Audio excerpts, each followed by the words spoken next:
আপনার এই মসজিদ তৈরির জন্য এখানে একটা ইটভাটা নির্মাণ করা হয়, দেন হচ্ছে ইট তৈরি হওয়ার পর এই মসজিদটা নির্মাণ হয়। সমস্ত আগে উনি এই দেশে এসে ইসলাম প্রচার করে এখানে শাহিদ হয়েছেন।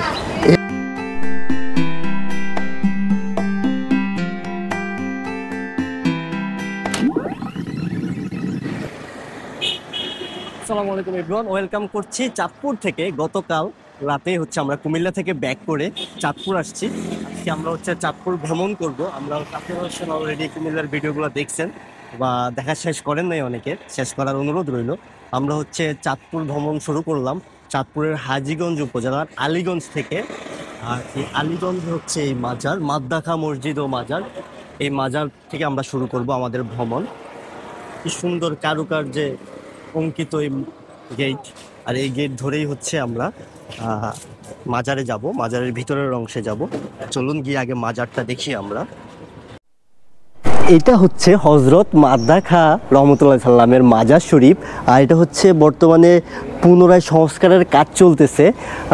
আপনার হচ্ছে এই মাদ্দাখা আলাইহিসসালাম মাদ্দাখা রহমতুল্লাহ, উনি হচ্ছে হজরত শাহজালালের সাথে ধর্ম প্রচারের জন্য এখানে আসেন, এবং উনি হচ্ছে এই আলীগঞ্জে চলে আসেন হচ্ছে ধর্ম প্রচারের জন্য। আর উনি হচ্ছে এখানেই মারা যায়। 350 বছর পরে একটা মসজিদ নির্মাণ হয় ওনার মাজারের পাশেই। আর উনি হচ্ছে এখানে ধর্ম প্রচার করতে এসে মারা যান। আর উনি কখন মারা যান বা কত সালে মারা যায় তার কোনো নির্দিষ্ট সময় উল্লেখ নেই, বাট আমরা হচ্ছে এখানকার যিনি আছেন এটার তত্ত্বাবধানে ওনার কাছ থেকে কিছু জানার ট্রাই করব, দেখি ওনাকে কোথায় পাওয়া যায়। আসসালামু আলাইকুম। ওয়ালাইকুম আসসালাম ওয়া রাহমাতুল্লাহি ওয়া বারাকাতুহু। জি, এই মাজার হচ্ছে আমি মাজার সম্পর্কে গুগলে সার্চ করে যা জানলাম ওখান থেকে হচ্ছে আমি জানতে পারি যে এই মাজারে হচ্ছে যে যিনি শায়িত আছেন হজরত মাদ্দাখা রহমতুল্লাহ সাল্লাম, ওনার হচ্ছে মৃত্যু সালটা ওখানে উল্লেখ নেই। এটা কি আপনাদের কাছে জানা আছে আপনার? উনি প্রায় 1500 শতকে যখন এই দেশে আউলিয়া কেরাম আগমন করলো শাহজালাল ইয়ামানের সাথে, হয়তো উনি ওই টাইমে আসছেন। তো উনি ওই টাইমে প্রায় 1500 শতক আগে উনি মারা গেছেন, প্রায় 700 বছর আগে।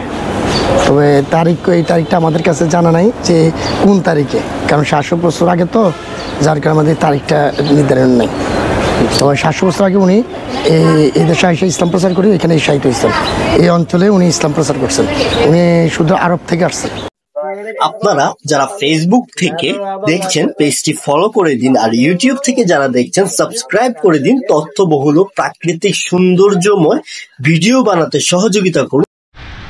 রাস্তার দুধারের প্রাকৃতিক সৌন্দর্য অবলোকন করতে করতে আমরা চলে আসছি 200 বছরের পুরনো শহর হাজীগঞ্জ উপজেলা। এই উপজেলাটি 1818 সালে প্রতিষ্ঠিত হয়।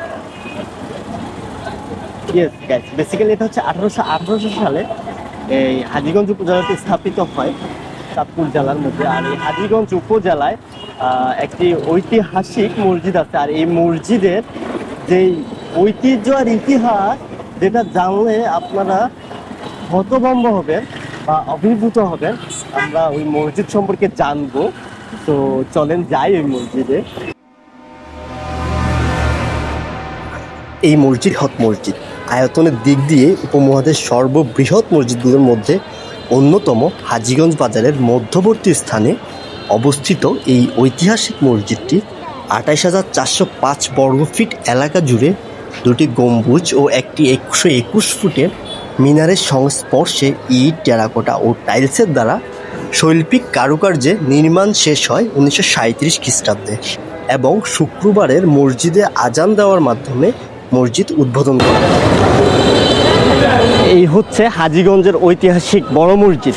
আর এই মসজিদটি হচ্ছে যখন আপনার নির্মাণ করা হয়, এই মসজিদের আশেপাশে কোথাও একটা ইটভাটা ছিল না।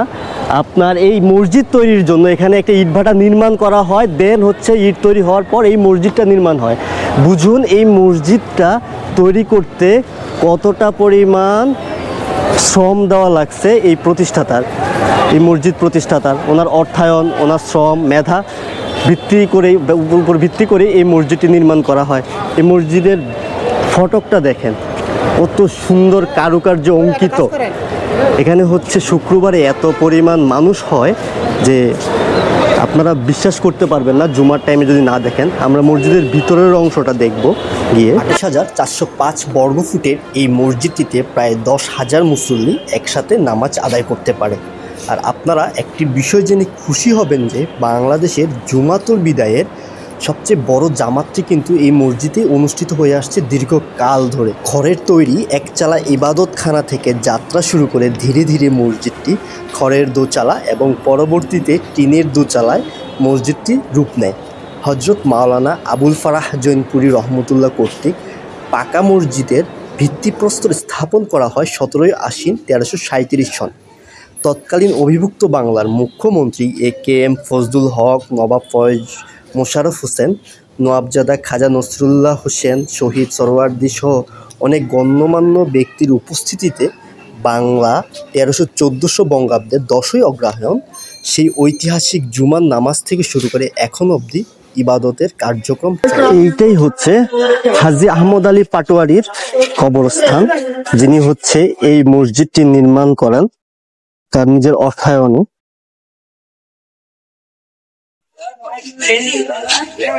চলুন পরিশেষে জেনে নিই এই ফাউন্ডারের পরিচয় এবং হাজীগঞ্জ কিভাবে গড়ে ওঠে 200 বছর আগে। বাংলা একাদশ শতকের দিক মকিমউদ্দিন রহমতুল্লাহ নামে বুজুর্গ কামেল বংশের শেষ পুরুষ হাজী মনিরউদ্দিন রহমতুল্লাহ দ্বারা প্রতিষ্ঠিত একটি দোকান থেকে পর্যায়ক্রমে হাজীগঞ্জ গড়ে ওঠে। আর এই মসজিদটির প্রতিষ্ঠাতা ওয়াকিফ হাজী আহমদ আলী পাটোয়ারি রহমতুল্লাহ ছিলেন মনাই হাজী রহমতুল্লাহের প্রপৌত্র। এই উপজেলার বাজারটা দেখুন, রাস্তার আশপাশে দেখুন কি পরিমাণ ব্যস্ত এখানকার মানুষ, কি পরিমাণ ব্যস্ত আপনারা হচ্ছে দেখতেছেন। আর এখানে না আসলে বুঝবেন না যে কত ব্যস্ত এখানকার মানুষ, কতটা ব্যস্ত শহর চাঁদপুরের এই হাজীগঞ্জ উপজেলার শহরটা। আপনারা সোজাসুজি যারা ঢাকা থেকে হচ্ছে বাস পথে আসতে চান, আমি বলবো আপনারা কুমিল্লা বিশ্ব রোড না হয়ে হাজীগঞ্জে চলে আসেন যদি প্রাইভেট নিজস্ব গাড়ি থাকে। আর হাজীগঞ্জ যখন আপনারা সরাসরি চলে আসবেন তখন হচ্ছে এই রাস্তাটা পাবেন, এই চত্বরটা হয়ে এই পাশটাতে হচ্ছে নোয়াখালী গেছে, সোজা হচ্ছে চাঁদপুর, যেখানে হচ্ছে আমরা যাচ্ছি এই মুহূর্তে। আর আপনারা ঢাকা থেকে যদি আসেন সোজাসুজি চাঁদপুর হাজীগঞ্জের উদ্দেশ্যে, তাহলে ঠিক এই যে এই পথটা ধরে আসতে পারবেন। গৌরীপুর হয়ে ঢুকলে হচ্ছে এই রাস্তাটা পাবেন আপনারা, হাজীগঞ্জ থেকে চাঁদপুর। আর হাজীগঞ্জ থেকে চাঁদপুর আর 22 কিলোমিটার। তো আমরা যাই চাঁদপুরে, যেতে যেতে দেখি আর কোনো কিছু পাই কিনা আপনাদের দেখানোর মতো কোনো ঐতিহাসিক স্থান। আপনারা এই মুহূর্তে চাঁদপুর গভর্নমেন্ট কলেজের একাংশ দেখতে পাচ্ছেন, আর এখানেই অবস্থিত রাজু ভাস্কর্য। আর এই ভাস্কর্য সম্পর্কে অনেকেই জানেন না। এই সেই রাজু ভাস্কর্য 90-এর স্বৈরাচার সরকার আন্দোলনের সময় মিছিল করতে গিয়ে জিয়াউর রহমান রাজু নামে এক শিক্ষার্থী পুলিশের গুলিতে নিহত হন। আর ওনার স্মৃতিচিহ্ন স্বরূপ এই ভাস্কর্যটি তৈরি করা হয়। এই রেলওয়ে চত্বরটির বাঁ পাশ হয়ে আমরা হারিয়ে যাব নৈসর্গিক সৌন্দর্যে। সো গাইস, ভিউটা দেখেন, কি চমৎকার ভিউ। আজকের ভ্রমণটা আমার বাবাকে সাথে নিয়ে করছি। বাবাই হচ্ছে আমাকে বাইকের পিছনে নিয়ে ঘোরায় দেখাইতেছে চাঁদপুরের সৌন্দর্য। আল্লাহ, কি সুন্দর দেখেন, এক পাশে রেলওয়ে ট্র্যাক, আরেক পাশে পিচ ঢালা রাস্তা। অপলক দৃষ্টিতে দেখেই যাচ্ছে। আল্লাহ সুবহানাল্লাহ।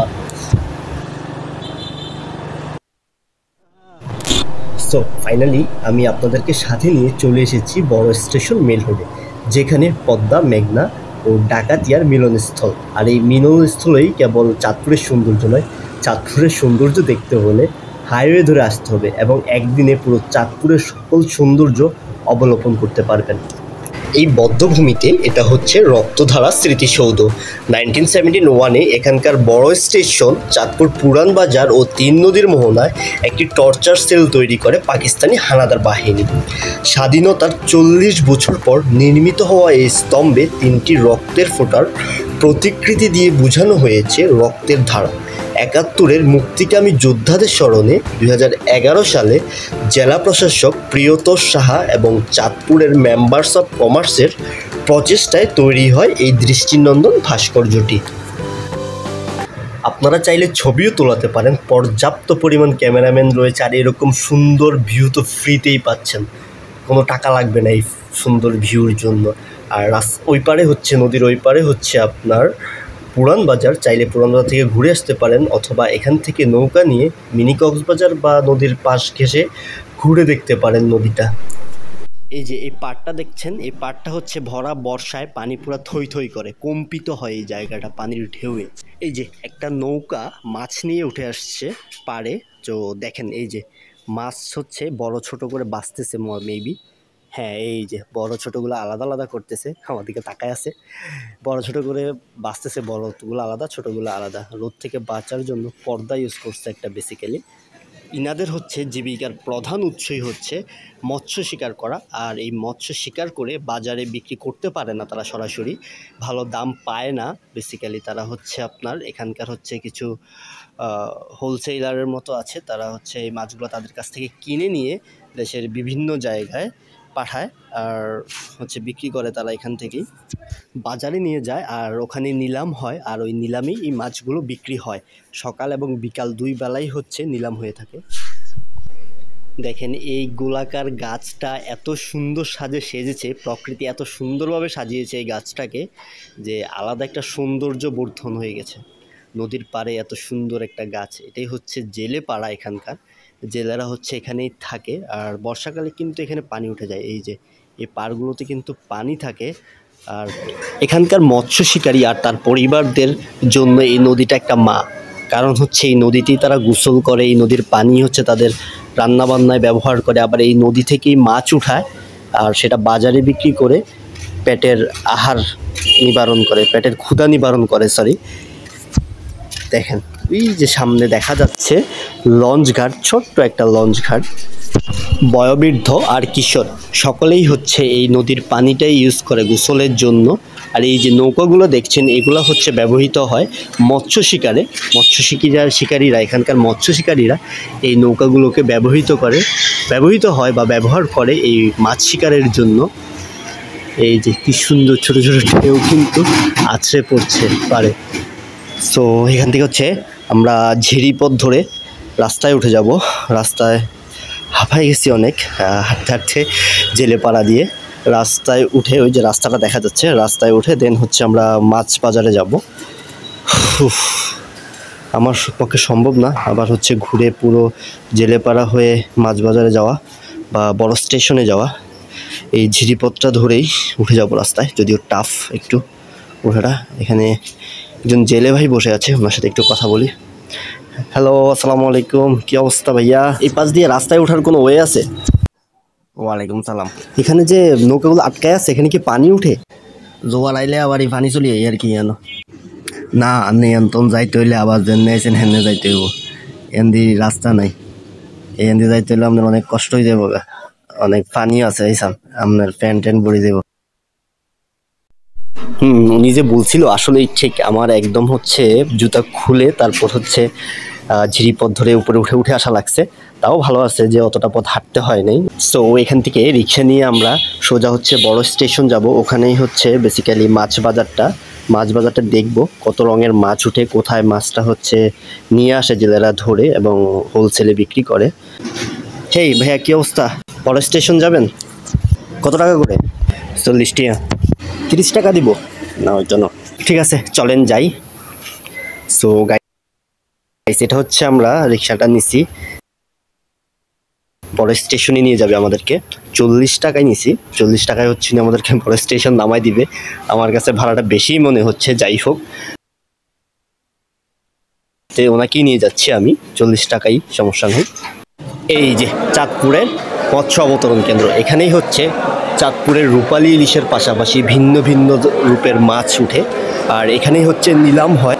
বড় বড় হোলসেলাররা এখান থেকে মাছ কিনে দেশের বিভিন্ন প্রান্তে পাঠায়, আর দেশের বাইরেও হচ্ছে আপনার রপ্তানি করে থাকে এই চাঁদপুরের ইলিশ। এই অবতরণ কেন্দ্রে এখন অতটা হইচই নেই, কারণ হচ্ছে দুপুরবেলা হচ্ছে আপনারা মাছ পেয়ে যাবেন এখানে আসলে। সকালবেলা আর বিকেলবেলা হচ্ছে খুবই হইচই থাকে, এখানে মাছ উঠায়, মাছ নিয়ে আসে, আর এখানে হোলসেলে বিক্রি হয়, হোলসেলাররা নিয়ে আসে আর কি। এখান থেকে মাছ কিনে সাথে সাথে ফ্রাই করে খেতে পারবেন। পাশের যে কোনো একটা হোটেলে নিয়ে গেলে ওরা ফ্রাই করে দিবে আপনাকে। এই মাছের বাজারটা দেখতে দেখতে আমরা চলে যাব হচ্ছে যেখানে হচ্ছে মাছটা উঠায় নদী থেকে, নৌকায় করে নিয়ে আসে এবং উঠায় আর বাজারে নিয়ে আসে। ওই জায়গাটা দেখতে যাব মাছের বাজারটা দেখতে দেখতে যাই, আপনাদেরকে দেখাইতে যাই। সো চলেন।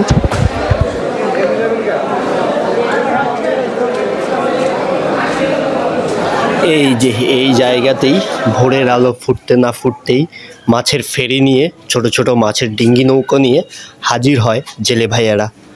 আর এই জেলে ভাইদের মাছ কিনে নেয় এখান থেকেই পাইকারি ক্রেতারা। ওই যে ঠিক দেখা যাচ্ছে ওই পারে একটা দ্বীপের মতো, ওইটা হচ্ছে বেসিক্যালি আপনার চাঁদপুরের পুরান বাজার। খুবই নামকরা একটা বাজার, সবাই চিনে পুরান বাজার বললেই। সো আমরা হচ্ছে মাছ বাজার থেকে এখন বের হয়ে যাব।